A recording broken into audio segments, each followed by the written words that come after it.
नमस्कार, मैं हूं दुर्गेश शर्मा और आप देख रहे हैं स्वदेश 24x7 न्यूज चैनल। चलिए शुरुआत करते हैं आज के बुलेटिन की और नजर डालेंगे कुछ खास खबरों पर। चलिए रुक कर लेते हैं भोपाल की खबर की ओर, जहां भगवा पार्टी के राष्ट्रीय अध्यक्ष शिवाकांत शुक्ला ने गौ संरक्षण को लेकर बड़ा बयान दिया है। जी हां, उन्होंने कहा कि गौ माता के संरक्षण के लिए केवल बयानबाजी ही नहीं बल्कि ठोस प्रयास किए जाने की जरूरत है। शुक्ला ने कहा कि देश में गौ हत्या पूरी तरह बंद हो, इसके लिए सभी समुदायों को सक्रिय भूमिका निभानी चाहिए और मिलकर दिशा में काम करना होगा। उन्होंने अल्पसंख्यक समुदाय से भी अपील करते हुए कहा कि इस विषय पर सकारात्मक पहल की जाए और समाज में जागरूकता फैलाई जाए। उन्होंने सुझाव दिया कि मस्जिदों के माध्यम से भी समुदाय को संदेश देकर गौ हत्या और गौ मांस के उपयोग को बंद करने की दिशा में कदम उठाए जा सकते हैं। शुक्ला ने कहा कि भारत सनातन परंपराओं वाला देश है, जहां गौ माता को विशेष महत्व प्राप्त है,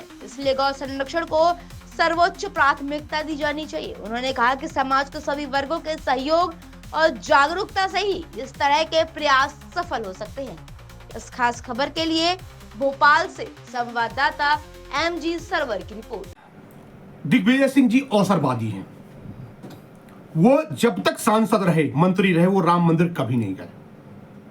और राम मंदिर कब गए, ये हो सकता है कांग्रेस की कोई गाइडलाइन रही हो, वो कभी नहीं गए। और जब वो हटे हर पदों से, कांग्रेस से, तो वो राम मंदिर दर्शन करने गए। हो सकता है उनकी विचार मन में भारतीय जनता पार्टी में आने की चल रही हो।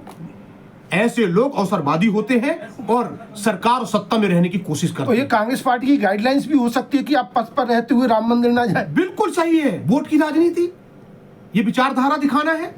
इस्लामिक वोटों को अपनी तरफ आकर्षित करने की बात हो सकती है। वो ऐसे हिंदू हैं, सनातनी हैं, जो अपने धर्म को छोड़ देते हैं वोट के लिए, अपने भगवानों को त्याग देते हैं। ये वोट की राजनीति बिल्कुल अवश्य हो सकती है। सर, भगवा पार्टी की आगे क्या रणनीति है सर? भगवा पार्टी सनातन राष्ट्र का निर्माण चाहती है। भगवा पार्टी 1947 के बंटवारे को साकार चाहती है। भगवा पार्टी शुद्ध सनातन राष्ट्र का निर्माण चाहती है। धन्यवाद। तो जय सिया राम, जय सिया राम। नंबर क्या है?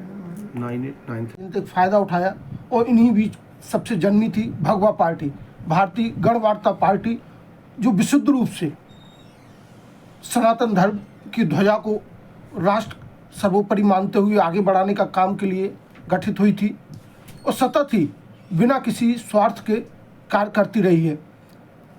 हमारे साथ हैं इसके राष्ट्रीय अध्यक्ष शिवाकांत शुक्ला जी। शुक्ला जी, पहले तो भगवा पार्टी को लेकर ही गौ माता क्या कहेंगे? जय श्री राम। मैं आपको बताऊं, देश की आजादी के बाद से ही गौ माता के संरक्षण की बात चलती रही है। जब कांग्रेस सरकार रही है तब करपात्री महाराज हुआ करते थे, जो गौ संरक्षण का काम किया करते थे। उनकी हत्या अब्दुल राशिद द्वारा की गई थी। उन्होंने इंदिरा गांधी को आशीर्वाद दिया था प्रधानमंत्री बनने के लिए, और इंदिरा गांधी ने प्रधानमंत्री बनने के बाद वादा किया था कि हम गौ को संरक्षित करेंगे, राष्ट्रमाता घोषित करेंगे, पर ऐसा नहीं हुआ। उन्होंने पार्लियामेंट का घेराव किया तो उन्हें बदले में गोली मिली और लाखों साधु संत और गाय मारे गए। मैं आपको फिर बताऊं, देश में सनातन के नाम पे, गाय के नाम पे, भारत के नाम पे कई बार छलावा हुआ और होता चला आ रहा है। भगवा पार्टी का गठन इसीलिए हुआ है, जब कांग्रेस सरकार से छली गई थी, लोगों ने भारतीय जनता पार्टी को वोट दिया। भारतीय जनता पार्टी उससे भी कहीं ज्यादा कांग्रेसवादी निकली है। मैं आपको बताऊं, सनातन के नाम पे भाजपा को हमने खुद वोट दिया था। राष्ट्र माता गौ माता के नाम पे हमने वोट दिया था।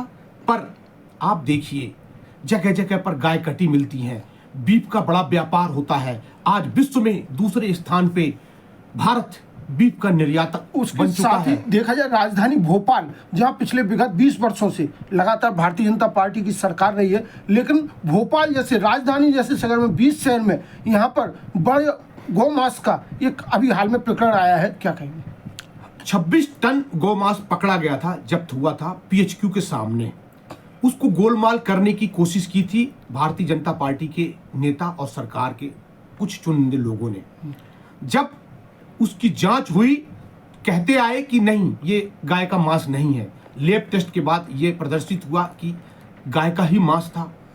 दुर्भाग्य ये है वो मास्क कहाँ गया, वो बेच दिया गया, विदेश भेज दिया गया। ये बहुत दुखद है। और जो मास्क करने वाला व्यापारी था असलम चमड़ा, लेकिन उसके साथ भी इस तरह से बचाव किया गया कि उसको जेल से जमानत भी हो गई। ये दुर्भाग्य की बात है। असलम चमड़ा को जमानत हुई, उस जमानत में असलम चमड़ा के साथ बीजेपी भी थी और कांग्रेस भी थी। आरिफ मसूद जो कहते हैं आज कि हम बीजेपी के अगेंस्ट हैं, हम गाय का संरक्षण करेंगे और गाय माता को रक्षित करने के लिए आंदोलन करेंगे, मगर ये झूठा है, मिथ्या है।